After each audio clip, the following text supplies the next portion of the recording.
Hey guys, what is up?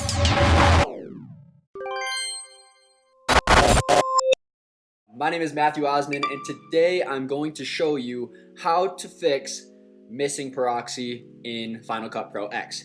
So if you guys want to come to my computer with me, as you can see here, I have Missing Proxy files. So all we're going to want to do is come over here.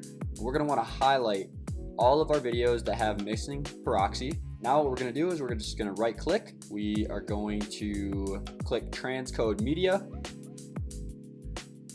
have create proxy media checked, and press OK.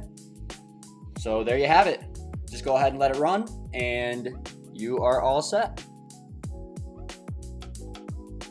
Alright, so there you guys have it.